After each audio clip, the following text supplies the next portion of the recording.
কে এরকম ফোন করছে আমায়? মানে কি এসব অদ্ভুত কথা রে? কি চায় আমার কাছে? কি ব্যাপার, ফোনটা এলো আর মিসেস ইন্দিরা চৌধুরীর কপালে বড় বড় ভাঁজ কেন? ছোট মা কিছু বলবে?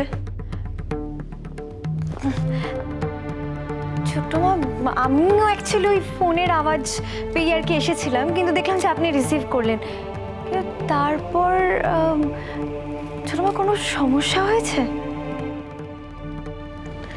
তোমার সমস্যা হয়েছে বলে মনে হলো কেন ঝিলমিল? না মানে আপনাকে না কিরকম একটা যেন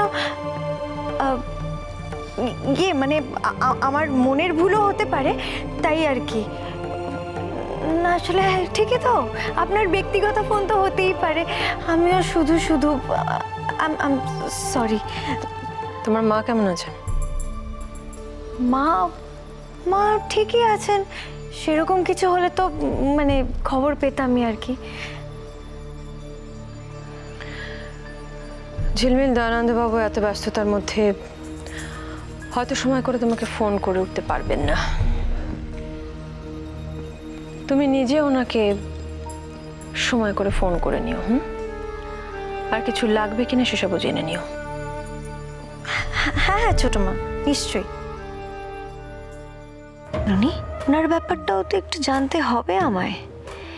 এমন চোখ মুখ তো ফার্স্ট টাইম দেখছি না। আজকাল মাঝে মাঝেই ম্যাডাম অন্যমনস্ক হয়ে যাচ্ছেন, আপন মনে কিছু যেন একটা ভেবেই চলেছেন। কিছু নিয়ে কি চাপ খাচ্ছেন উনি?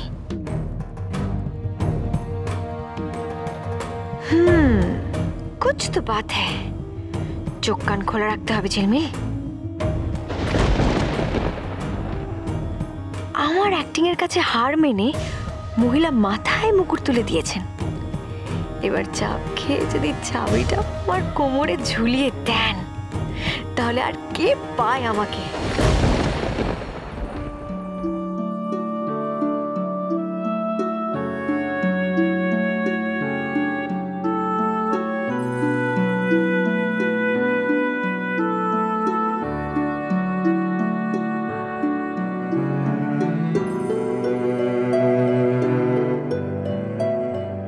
ছেলে মানুষই নয় নিকিতা, এটা একটা প্রয়োজন। কিসের প্রয়োজন? এসব দামি জিনিসপত্র তুই কোথায় ব্যাংকের লকারে রাখবি তা না করে আমার কাছে সেফ মনে করছিস? তুই ধর, এগুলো ধর, নিয়ে যা।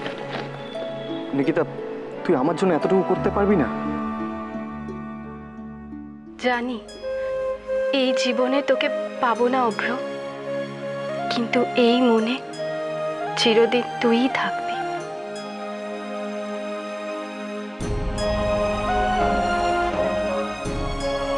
তুই ভালো থাকিস অভ্র।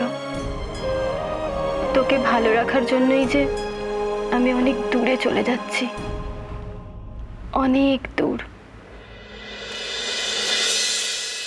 এই বৌরানী, সাত্তকীরা ফোন করেছিল, কখন ফিরবে ওরা কিছু জানো? জানি না, ও এখনো এলো না কেন? মেঘ করেছে বাইরে, বেশি দেরি হলেই আমার ভয় লাগে। এবার ফোন করব, কিন্তু যদি কোনো মিটিংয়ে থাকে তাহলে রাগ করে যদি। আয়, ওই দেখ সমানে ঘড়ির দিকে তাকিয়ে আছে। এরপর তো বিশুদার গাড়ির হর্নটা শুনে শ্যামের বাঁশি বাজছে সেটা ভেবে না ছুটে চলে যায়। এই যে বলছিলাম, আমরা যা যা বলেছি তুমি কি কিছু শুনতে পেয়েছো? বলছিল কিছু? বাবা না রে, আমরা কেউ কিচ্ছু বলিনি। তুই যেটা করছিলি সেটা কর, আর নিজের পতিদেবের জন্য অপেক্ষাই করে যা। এক্স্যাক্টলি। আচ্ছা শোনো শোনো শোনো, একটা জরুরি কথা আছে। বলছি, তুমি যখন ওখানে আগে সন্ধ্যে দিচ্ছিলে, আমি তোমাকে এত এত কথা বললাম, সেটা কি তুমি শুনতে পেয়েছো? তখন আপনার ধ্যানটা কোথায় ছিল ম্যাডাম? কিছু বলছিল পিসিমণি? পিসিমণি বলছিল যে দাদাভাই কখন আসবে, তোমাকে কিছু জানিয়েছে কিনা? না, ওর সাথে আমার বেলার থেকে একবার কথা হয়েছিল, তখন বললো ভাই কোনো কাজ ছেড়ে তারপর অফিসে চলে আসছে। তারপর আর কথা হয়নি আমার। আজকাল একটু বৃষ্টি হলে এতটা জল জমে, ওই জন্যই বোধহয় ওর আসতে দেরি হচ্ছে। হ্যাঁ ওর? তো আমি তো জানতাম তোমার ওরের সাথে তোমার ভাই, তোমার জেঠুমণি তারাও আছেন, তাদের জন্য একটু চিন্তা করো। না পিসিমণি, সবার কথাই ভাবছি আমি। ও আচ্ছা, ফোন করবে একবার তুমি? এক সেকেন্ড। পিসিমণি কেন ফোন করবে? তোমার বর, তুমি ফোন করবে। আর তুমি ফোন করলেই তো দাদাভাই একদম দৌড়ে চলে আসবে। একই সাথে বিয়ে হলো আমাদের দুজনের, অথচ মাত্র কিছুদিনেই আমার জীবন কেমন মরুভূমি হয়ে গেল। আর কনক, আজ ওর হাব ভাব নতুন বউয়ের মতো। সাত্তকী কনককে কত ভালোবাসে, কত প্রেম ওদের জীবনে। আর অভ্র, ওই বাবা, অভ্র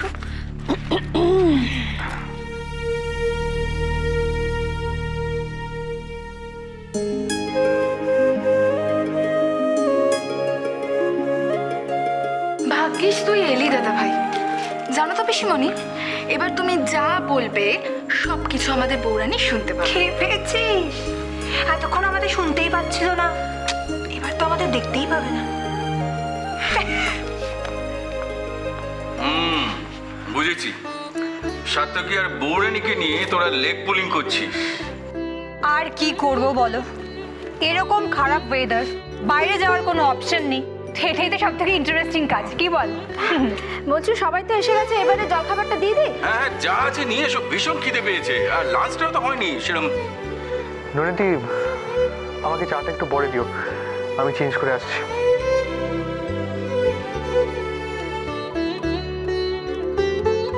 দাদাভাই, আমরা কিন্তু সবাই দেখে নিয়েছি।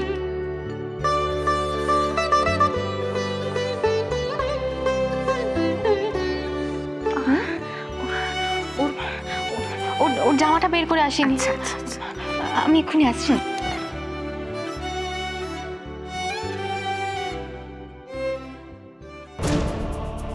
সকাল থেকে এতবার করে ফোন করলাম, নিকিতাকে একবারও ধরলো না। কেমন একটা গিল্ট ফিল হচ্ছে আমার জন্য। মেয়েটা যেন আবার কোনো বিপদে না পড়ে। তোমার এই পালাই অ্যাটিটিউডটা না আমার ভালো লাগছে। আমি পালাতে যাবো কেন? আমি নিজে যাচ্ছি, অনেক কাজ আছে আমার। কিচ্ছু কাজ নেই। শোনো, তোমার হাজবেন্ড যখন কিছু চাইছে তখন এই উইশ ফুলফিল করাটা শুধু তোমার কাজের মধ্যে পড়ে না, তোমার ডিউটি, বুঝেছো? তোমার না একদম লজ্জা নেই। কি ভাবছে বলো তো সবাই নিচে? আরে বাবা, সবাইকে নিয়ে অত ভাবতে নেই, স্পেশালি যখন তোমার হাজবেন্ড কিছু বলছে, কিছু চাইছে। তুমি এখন যেটা চাইছো সেটা হবে না। আরে বাবা, আরে ইচ্ছেটা কি আর ওরকম টাইম টেবিল দেখে আসে বলো? আর তোমার হাজবেন্ডের এখন ইচ্ছে করছে যে তোমাকে একটু। মোটেও না। মোটেও হ্যাঁ। তুমি যখন এটা মন থেকে করো না, আমি বুঝি, কিন্তু এখন তুমি করতে হয় বলে করছো। তোমার এরকম মনে হচ্ছে কেন?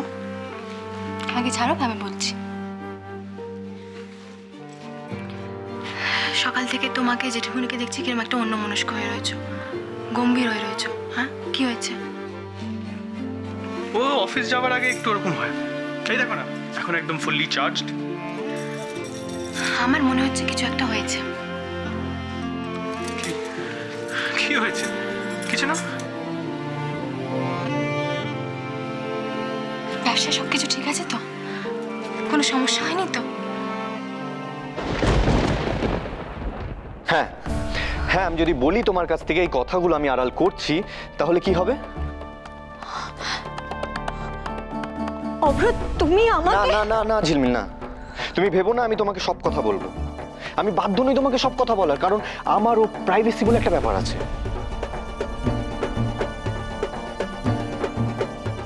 প্রাইভেসি? একজন ওয়াইফের কাছে তার হাজবেন্ডের কি প্রাইভেসি থাকতে পারে আমাকে একটু বোঝাতে পারো? বোঝাতে পারি তো। একজন ওয়াইফ আর তোমার মধ্যে অনেকটা পার্থক্য। রাইট।